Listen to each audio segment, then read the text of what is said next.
Hey, my name is Trevor. Welcome to Full Burn, where we kick some tires, light some fires, and interview awesome space founders across the aerospace and defense industry. Today, I am at the home of, and we're in sunny Southern California, not so sunny today, Sundeep Kumar. Sandeep, we're going to take a little drive down the California coast. Let's do it. So we are in, do you know what car this is? McLaren. McLaren GT. Do you know what the GT stands for? Gran Turismo? Touring. You got to have Gran Touring. So it's quick, it's fun, but it's not like track. It's supposed to be a little more comfortable. Got it. But it's also rear-wheel drive, 600 plus horsepower. Sick. And yeah, it'll be fun. Tell me a little bit about who Sandeep is. Yeah, so currently the CFO and one of the board directors at Gravitics. We are a company that builds rapid response capabilities for the DoD in order to basically respond to threats in space in hours, not days. Those same sort of products, we call the product an orbital carrier, is also being used by commercial space for a variety of different use cases, but cargo delivery being sort of the key one. So orbital carrier, like a play on of like an aircraft carrier, exactly, but for space. Exactly. Okay. So if you think about what an aircraft carrier really does, it allows the U.S. Navy and generally the U.S. military to project power, to have offensive and defensive response capabilities, and to basically respond to threats in minutes, hours, and not days and weeks. And so they're pre-positioned all over the place, and they give the military the ability to respond quickly. And so we think about orbital carriers very similarly. You pre-position assets in space. When you have a threat that you need to respond to, you don't need to depend on terrestrial launch. You can leverage pre-position assets in orbit. What's a threat? Like, what's an example of a threat? Yeah, it's a great question. Is a cat stuck in a tree, or like, what's a threat? Yeah, it's a great question. So over the last few weeks, a bunch of information has become unclassified and has sort of entered the public domain. But we see a lot of what the U.S. Space Force calls satellite dogfighting, which is essentially adversarial countries basically moving their satellites close to ours and just watching how our satellites respond. We go up, down, left, or right. They note it and they basically do it again the next day. And they're just doing this over and over again to understand essentially what our plans are with our satellites and how we respond to immediate threats, right? The idea here is that any adversarial country, if they wanted to start a conflict, they would take out some of our key satellites because it would shut down telecom infrastructure, GPS infrastructure. It would basically shut down all of our defense systems. All of our defense systems would go blind. Like the Netflix show Leave the World Behind? Exactly. That show like really hit my what's it called, the prepper mode? Yes. I was like, hey, sweetie, we need to go get a bag. Totally. We need to go back. Yeah, doomsday prep. Yeah. So why is that so important? Like, why is it picked up so quick as a topic of interest for the DoD? Yeah, it's really because it's interesting, right? You have all of these war domains that our military has always pursued superiority in, right? You have the air war domain, you have the F-35 jet that allows the U.S. military to project power in the air. You have aircraft carriers for sea. You have cyber as another war domain, and you have land as another war domain. And space has become sort of this new war domain, and potentially the most important. All of them. The reason is because satellites empower our military across all war domains. Yeah. Right. And so if you were to start a conflict, the best thing to do is to start targeting these satellites because it shuts down infrastructure immediately. Right. Yeah. So what are these adversarial countries doing? They are basically trying to understand how we respond to threats against our satellites. And they're watching every single day as that happens. Now, what happens if a country were to attack one of these satellites? Well, currently, we would get notified that we had some sort of offensive weapon headed towards one of our key satellites. And all our government really could do today is basically watch it happen, plan for a launch, hope that in the next day, weeks, with clear weather, launch pad availability, and rocket availability, that we can load a replacement satellite or some form of a sensor, camera, manipulator onto that rocket and get it up there. But that takes time, right? Yeah.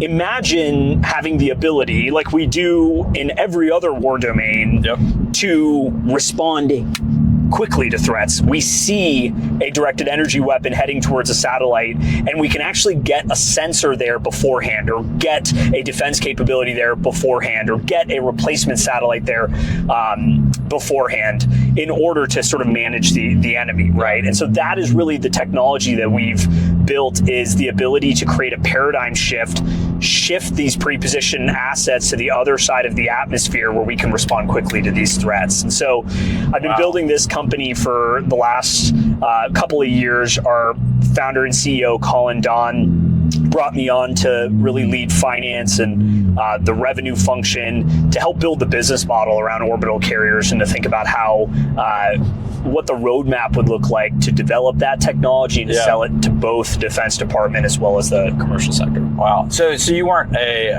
like the year zero founder, but you came on. Tell me a little bit about that. Yeah, so I was a strategic sort of hire that Colin brought in when it was time to really start thinking about sort of scaling the business further. They had raised sort of their initial seed funding. He had spoken with a couple of their investors, and his lead investor, Type 1, Tarek Waked. Good friend through the Creative Destruction Lab. He's a mentor there. Yeah, he's a good friend of ours. He and a big supporter of Gravitics.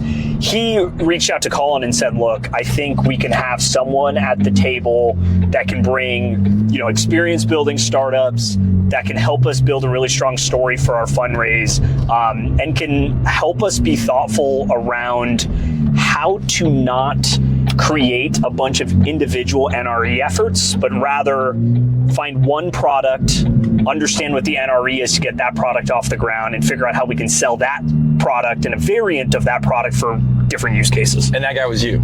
And that guy was me. So you have this massive background in aerospace and defense, or no? Not so much? No, okay. Yeah, I got into this space after a couple of investments into a few deep tech companies in the sector. My first deep tech investment was Axiom Space, the company that's replacing the International Space Station. So you personally wrote in, or you helped the fund write in? Yeah, I personally wrote in 2020 and invested through a friend of mine, Nick Shekerdemian. And Nick Shekerdemian at the Venture Collective, when they found Axiom Space and started thinking about deploying capital into that company, the vision was the International Space Station is going to be deorbited at the end of the decade. Axiom Space has this contract with NASA to replace it.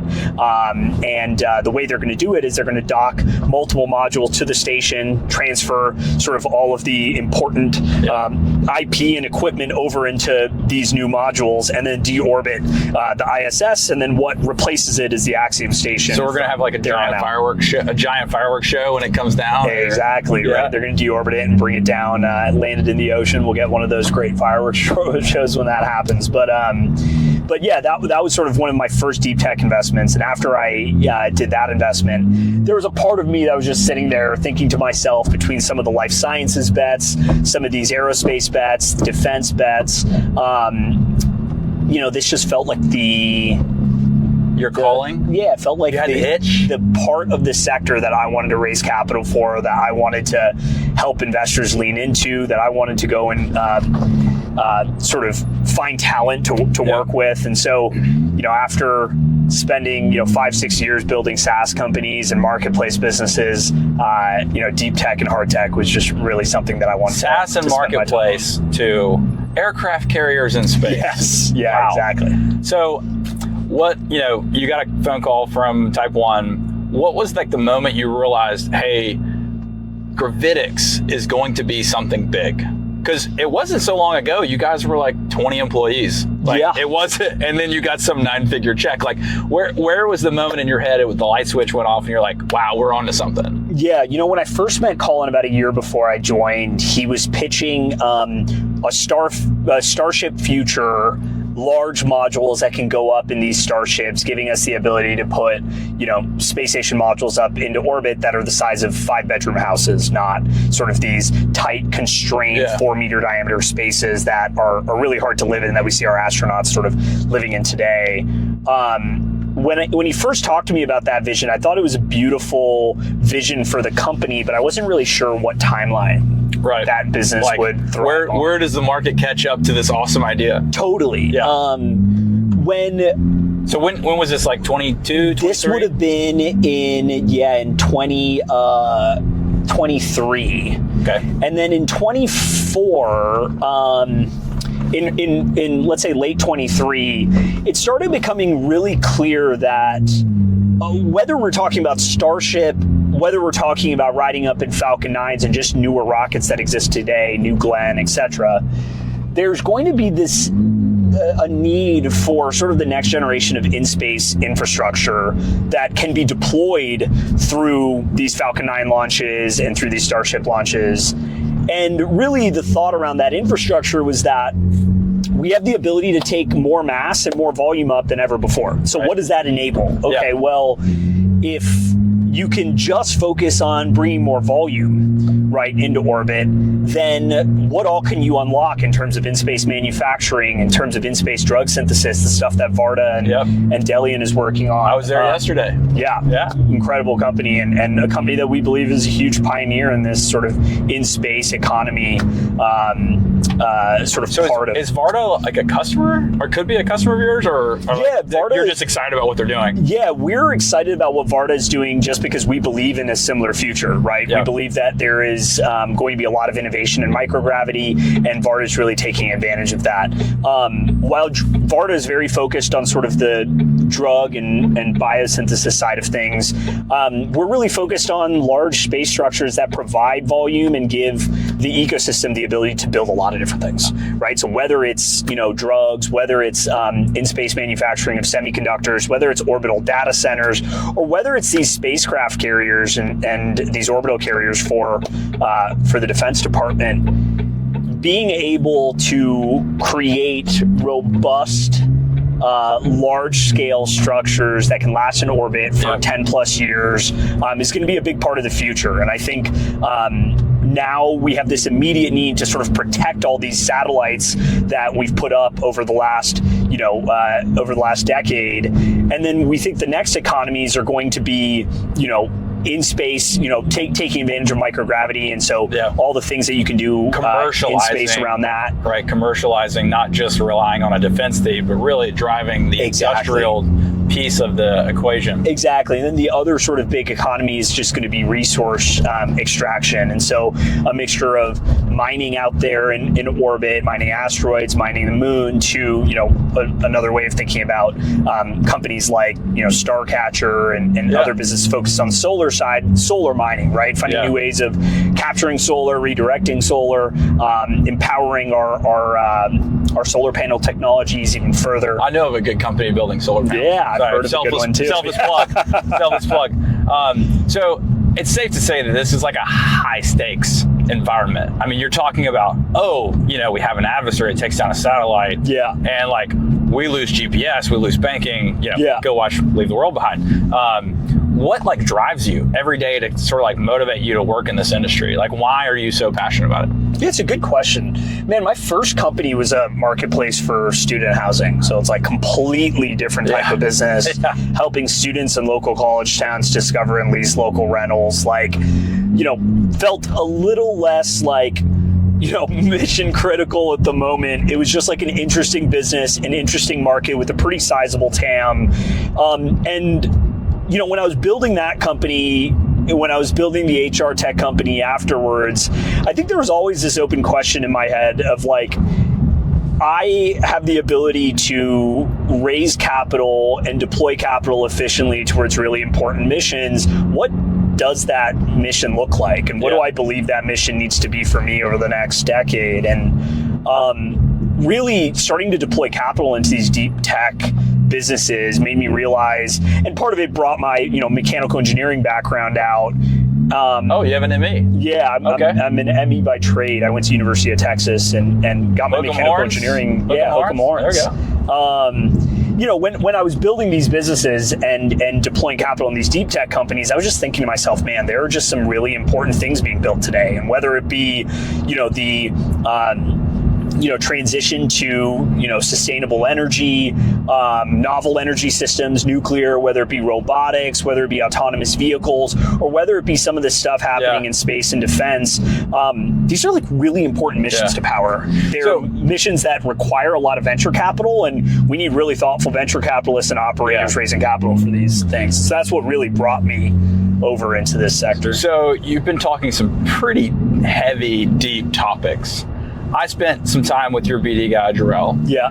He was explaining to me there have been some more fun, creative things that you guys have thought about doing with your space stations. Maybe you could walk us through some of the quirkier, more fun ones. Not that, doing defense isn't fun, but like, what are some of the wacky ones that you guys have brainstormed? Oh, totally. I mean, so you can imagine when you build something that essentially is volume for any in-space application, you have a bunch of people that come to you and pitch you, right? And so we've had... that you can talk about. Maybe that I can talk about. At a high level, we had meetings with a cosmetics company that was interested in growing specific plants in microgravity and wanted space to do that. And the reason was because in microgravity, when these plants grow, they grow with sort of structural and cellular differences that they believe will help with anti-aging creams of the future. And so there's you're a new dad. You're going to be aging a lot faster now. You just had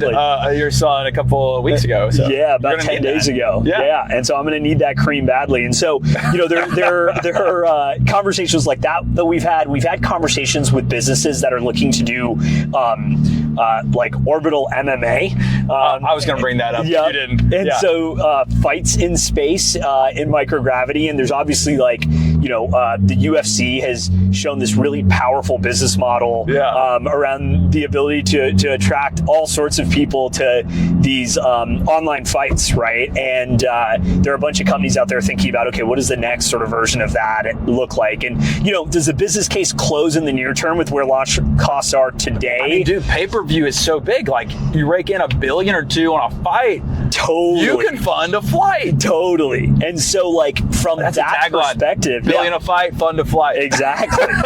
And so, there's real opportunity with where the economics are for pay-per-view to do something like this. We think launch costs probably need to come down a little bit more for you to afford the equipment and everything else that you're going to want to take up with you there. But that's just another example of sort of interesting things that people have wanted to do. We've had folks talk to us about doing orbital data centers in these modules. We've had folks talk to us about very specific use cases around fuel depots and nuclear use cases. And so any filming movies? We've had people that have come to us wanting to talk about different things that they could film up there, whether it be for movies or for documentaries. I heard a couple that I won't say, but interesting filming opportunities. No, totally. Tarek has a bunch of crazy ideas around this too. But there's just been a lot of. It's just really cool to watch the entire sort of new space economy react to the fact that we have these new rockets that can get the cost down, that can allow us to take so much more mass up. And that has just enabled and powered just like a series of such interesting conversations around what can be done here in the next 5 to 10 years. So, I actually looked at Gravitics. We were of similar size to you guys. So you were of similar size to us. Let me back that up. Just a couple of years ago, and you land this big deal with Axiom at $125 million. How many employees did you have when that contract hit? Man, we probably had just over 15 employees when that contract hit. I mean, what was that day like? Can you walk us through, hey, Colin walks in the door, what was that like? It's like, holy cow. I mean, look, this is one of the best stories for sort of in the Gravitics timeline. I mean, the way the entire thing, we've been working on that contract for over a year. When I joined the company... Because you had written a check into Axiom, so you had... Did that play any involvement? I had visibility into like high-level visibility into Axiom's needs, and I knew that Axiom was looking for sort of a next-generation partner that could help them think about what future modules can look like, could help them think about reduction in lead times at scale, and really help them think about like a scaled future, right? Of like shipping multiple modules a year, etc. And so when I joined Gravitics, within a couple of months, we landed our first meeting with Axiom to really discuss module sales. And every discussion to date had been around helping them design docking systems for their station. We did a bunch of contract work. But we finally had this discussion where we said, look, we're trying to build these future modules. So they were more like sub-component conversations, and you're like, come on, guys, we want to build the whole thing. We want to build like the actual large structures for you guys, and we think we can be an incredible partner for doing that. And so that kicked off a series of discussions, and there were technical discussions, there were contracting discussions, but something that Colin and I discussed really early on was the way we wanted to build this company was we wanted to basically use the first 20 million that we brought into this company, not 5 million, not 10 million, but $20 million to basically accomplish three things.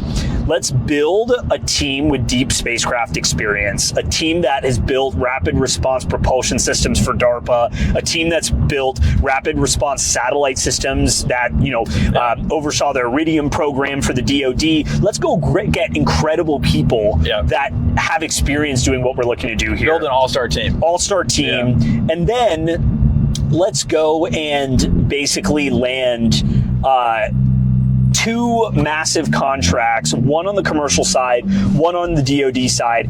And part of the way that we're going to do that is by starting to build hardware ASAP and showing that these orbital carrier concepts, these modules that we build, we can break down into subsystems and we can mature those subsystems independently, right? And so build the team, start proving what we are capable of on the hardware side, land two big contracts. Axiom was the first one. The STRATFI and from Space Force was sort of part two.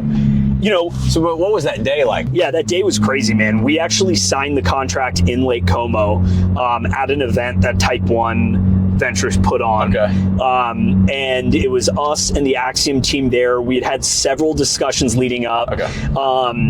But, we really used the conference to sit down with Cam Ghaffarian and his team and to really ask the question of, what other questions do we need to answer for us to get this contract signed? And we were able to do the deal in person there, sign, and, and basically celebrate at this big event, sort of a ball that they threw that evening. What a day. It was unbelievable. What a day. I mean, the energy amongst the team. Was there like a long period of negotiation, or it was an hour meeting and everybody kind of was like, yeah, we're going to do this? So it was a long period of negotiation. We probably worked through 2 or 3 different versions of the contract leading up to Como.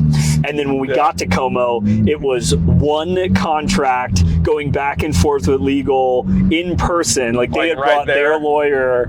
And so we like sliding sticky notes across straight up. Here's my number. Oh, no, that's the wrong number. We're going back and forth across tables like at this event in Lake Como. That's insane. Then we ended up signing the actual contract on the like grand piano that they had in the ballroom. No way. And so it was just like such a fun experience and just so much work, like hours and hours of work, days and days of work. It just took, so much time leading up to it to align the organizations, to understand what our part in this deal was, what their part in the deal was. And then, when we got to Como, it just ended up being a great way to get everyone in the room, finalize it, and get ready to announce it. And so it was an incredible experience. Our investors were so stoked. Our team. Who wouldn't be? That's why you build a startup for these big days. That's so cool. Totally. Yeah. All right. So it's great. Well, and you had a very recent award, the STRATFI, Strategic Funding Increase. Yeah. So tell us a little bit about that. Yeah. And then we'll get into some fun hot take questions. Yeah, sounds good. STRATFIs are really interesting. Programs stood up by the sort of AFWorks organization. Our STRATFI lives under SpaceWorks, which was really a program developed to help companies bridge what they call sort of the hard tech valley of death, right? Yeah. You have interesting technologies you're developing. The government has given you a SBIR phase 2, let's say, for you to start designing that technology. Yep. The STRATFI enables the government to basically give you real dollars. We're talking about $5, $10, $15 million to basically demonstrate your technology. Right. And what happens is when the Space Force commits, let's say $15 million, that gets matched by the Small Business Administration for another 15. And then they ask that you go and get your private investors to match the $30 million given by the government with an additional 30 for the total contract value of 60 mil. Maxing it out at 60. And so you max it out at 60 million. But you don't have to max it. Like you could do a 40 or a 30 exactly, or whatever. Exactly. So we, in this cycle, we won the largest STRATFI award at $60 million. Way to go. Way to go. The goal was to demonstrate the first version of the orbital carrier. And so what that will look like is next year we will basically fly a single shot version of our orbital carrier. The normal orbital carrier has 6 shots. So it gets 6 delivery vehicles. What's a shot? I don't know. What's a shot? Yeah, so you can think of it as a revolver. Like the way the orbital carrier works, it's a revolver in orbit. Okay. We build the actual carrier itself that autonomously manages and deploys these delivery rockets that have end effectors on them. That can be a satellite, it could be a refueling pod, it could be a sensor of some kind. And the way we think about it is we build the revolver and Space Force provides the bullets. Got it. And so Space Force says, hey, I need to be able to get a camera out quickly. I need to be able to get a replacement satellite out quickly. And we've basically developed the orbital carrier technology to be able to get those delivery rockets out to any orbit with that end effector, with that tip of the spear technology for just came up with a great name for maybe 6-shooter. You should call it 38 Special. There you go. And then you have a theme song too. Exactly. Exactly. All right, we're gonna take a break. I gotta put some gas in this thing and we'll be right back. We are back. Filled up the gas tank. Let's go. It's very expensive fuel out here. Fortunately, the tank on the McLaren is kind of small. True. And we can't really go fast, but the driving along the ocean, the beaches. Where are we? We got Redondo Beach, Hermosa Beach, Manhattan Beach. You've got the famous Shellback Tavern hat. I do. Great dive bar if you're ever in the area for space enthusiast dive bar. Yep. It's a good spot. Big South Bay spot. That was our first time we met was there, actually. Yep, that's right. So some hot takes. All right, let's do it.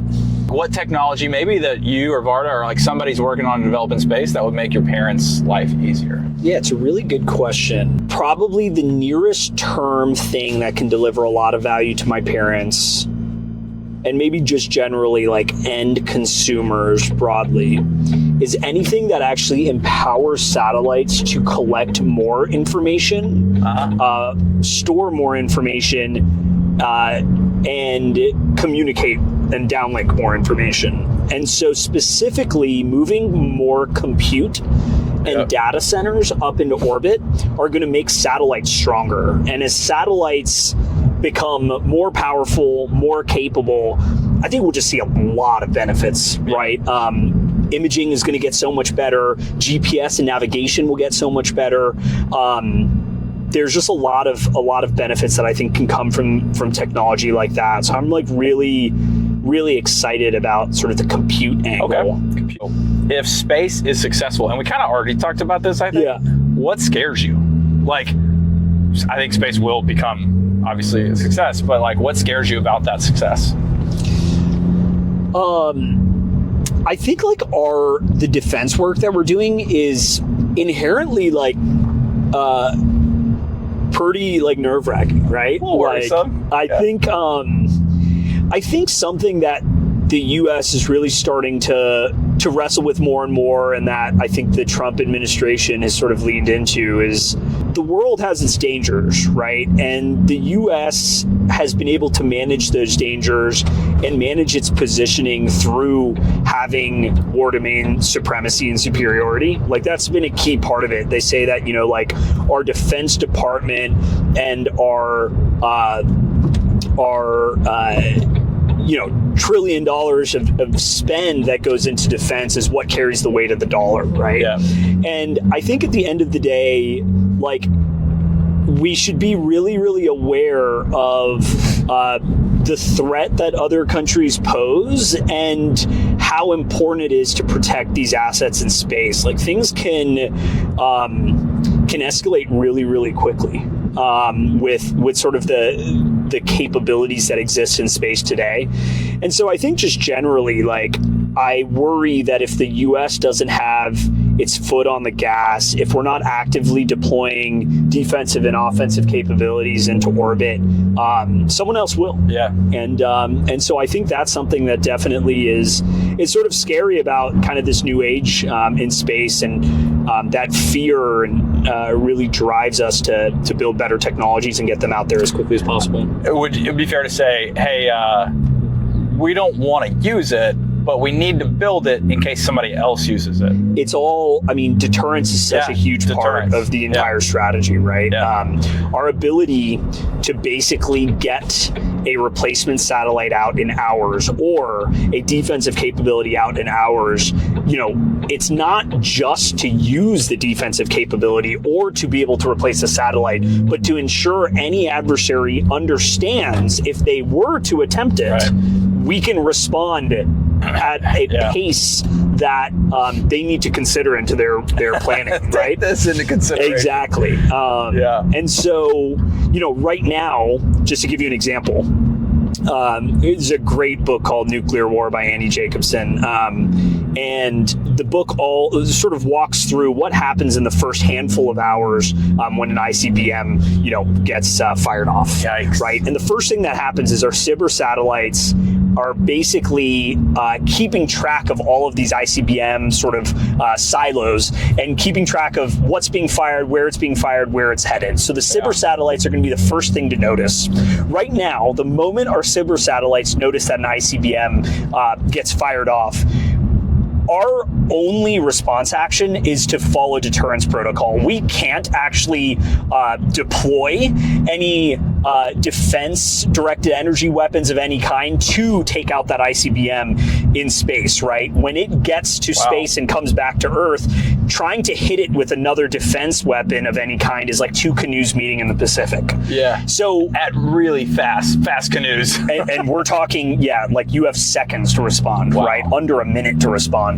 And so when you think about the Golden Dome architecture that the government is looking to invest in, orbital carriers can really build out that constellation, because what they can do is the moment the SBIR satellites notices an ICBM basically entering space and about to re-enter into Earth's atmosphere, we can leverage these orbital carriers to get an interceptor out to capture this ICBM in a way that we wouldn't be able to do if we had to launch the defensive weapon from Earth. Exactly, right? And so with a constellation of orbital carriers, you basically give the U.S. government the ability to respond to all of these threats with really a significant amount of coverage. It's a safety precaution, right? Like you can keep this thing from actually impacting a target, and you're stopping it because of this dome that's being built. The reason this is such an important mission is this is real deterrence. The Nuclear War book actually tells the story of the realities of deterrence, which is that once an ICBM goes off, nuclear war starts, because deterrence protocols have you act quicker than you have information. Right? And so you have to fire our retaliatory ICBMs within seconds, right? Because we don't have the ability to defend, right? And so when you suddenly pre-position all these assets out there and have the ability to intercept, then this is like real deterrence ability, right? The ability to say, oh, an ICBM is launched, okay, we're not going to retaliate yet, but we want everyone to be aware that we've seen this ICBM, we've intercepted the ICBM, and we are ready for whatever comes next, right? Huge sort of paradigm shift in the way that we think about deterrence. Yeah, that's a serious topic. Just get away from the serious topic for a second. Was there ever a deal or a program or project that you had to do something a little out of the normal to like save or close a deal? Does that question make sense? Like something went sideways, or you had an opportunity and you did something wild, like you rented a McLaren to hang out with somebody. Like what was something kind of out there that normal people wouldn't do in order to like either save a program or like capture a new sale or close a deal? Man, sign something on a piano for 9 figures. Yeah, look, I think the way we got the Axiom contract over, like across the finish line through this event in Italy, was pretty novel for us, right? Like we did all of the legwork leading up to it, but we used this conference as a mechanism to say, let's push to close, right? And I think like that is something that the Type 1 team and us, we spend a lot of time talking about the importance of more deal making in this aerospace sector, right? Of actually trying to get deals done at these events, getting the right people in a room to just jam through something and get something signed.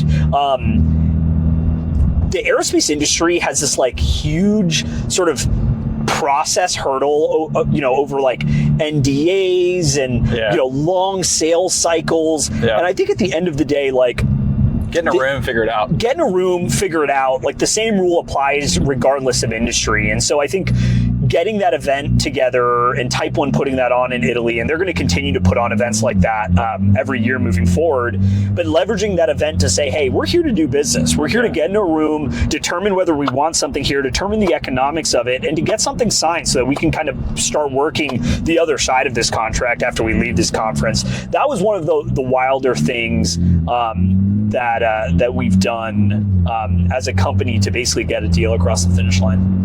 Was there a expensive bottle of champagne involved at the end? There was any wild expenditures. There was a bunch of bottles of wine bought while we were in Lake Como for all of us to kind of enjoy together. Man, when we were going out to Como, we had this. We were like, we're going to close this contract while we're out there, but we were an early stage company and we didn't have the ability to really stay at any of these really nice hotels on Lake Como. And so we ended up finding this very, very sort of like bed and breakfast, family owned hotel that was pretty close to the venue. Budget friendly that we could stay at. And we were able to save a lot of money there. And one of the days we ended up going to one of the nice hotels sort of like on Lake Como and having a lunch there with a handful of investors. And it was just like such a beautiful venue and just a great way to spend those dollars with investors that were really excited about this contract that just got signed. So we definitely have been able to have some fun, but we're a big business development org, so we are always deploying a decent amount of budget towards people traveling around, meeting with our customers, spending time with our customers, and architecting new technologies and plans and solutions with those customers. And you're the only one in California out of the whole company, right? I'm they couldn't pull you away from sunny beachside California. So we have the bulk of the team in Seattle. The entire engineering organization's out there. Colin, myself, and Jiro, who runs our DC office, are in Seattle, probably 2 weeks of every month, spending time with the team out there. I've been able to sort of anchor our LA presence here close to Type 1 Ventures, who's up in Malibu. And so I've helped us kind of maintain our presence out here, continue to build strong relationships with all of the folks that are building in El Segundo. Sound like a good fundraiser. So without throwing any specific company under the bus, is there a technology that you think is being pitched to investors, but it's really snake oil? Like total, this ain't gonna work, but somehow people are writing checks for it. I have an interesting take on the far out stuff. I actually think the far out stuff's really important to work on. I think that's where pre-seed and seed dollars should go. The asteroid mining stuff, it's all early days, we get it, but important for dollars to be spent there because we learn a lot on our way, right? And I think that's where pre-seed and seed dollars should go, not to solve problems like, getting, basic satellite technology up there. We've done that. We've been doing that, right? Let's spend those dollars on more far out sort of stuff. I posted something on X yesterday just commenting on Delian's whole thought process around NASA and how NASA should be spending their dollars. It should be a skunkworks team focused on sort of sci-fi out there technologies, and that can really set the stage for the future seed and pre-seed bets, right? I think that's an important role for NASA. So I think a lot of the far out stuff is really interesting. I'm trying to think of specific, something that I'm not sure I'm fully bought in yet on is there's a lot of software companies coming up to help with AI around manufacturing. I think there are interesting companies like Drafter and some of these other businesses that I think are onto something. There's definitely something interesting to be built here. I think investors need to spend a good amount of time understanding what the initial use case is going to be, right? Because I'm not bought in on this broad hardware design AI technologies. I think all of these need to be built around very specific use cases first, and then the use cases can get scaled out. Yeah. Right. But I think manufacturing and hardware development is inherently so difficult. In aerospace, it's even harder. Preaching the choir, man. Preaching the choir. And so it's just not necessarily a great place for AI immediately, right? You kind of want AI to be used initially for things that are a little bit more low-hanging fruit, not overly customized. And I think that's hard to do in hardware. And so I'm a little... on the software side around hardware, I'm still trying to figure out exactly what I think the next big software company is going to be. But generally pretty bullish on all the full sort of spectrum of hardware plays that there are out there. So what technology from science fiction would you pick or would you want to see most developed? You've seen plenty of science movies. What sort of technology would you love to see developed in the real world? Yeah, I mean, man, it's too easy of an answer, but I think orbital carriers that can deploy drones at will in space is one of the craziest concepts that I've ever had the chance to work on. So I'm really excited about how Gravitics leans into this sort of sci-fi future. But I'll say the thing I probably am just most excited about, I think power is just always going to be a bottleneck, right? Yeah. I am so excited about leveraging nuclear energy in orbit. I think there's a lot of really great arguments as to why we can accelerate nuclear in space, at the same pace or even faster than some of the stuff we can do on Earth due to regulation. And so I'm super, super bullish on getting just novel, energy potential up into orbit, because I think energy is always going to be a bottleneck. Storage is always going to be a bottleneck. And if we have the ability to solve that, I mean, the amount of use cases and applications will just explode from there on out. Yeah. So are you a fan of fast cars or? I am. You are? Okay. Blank check.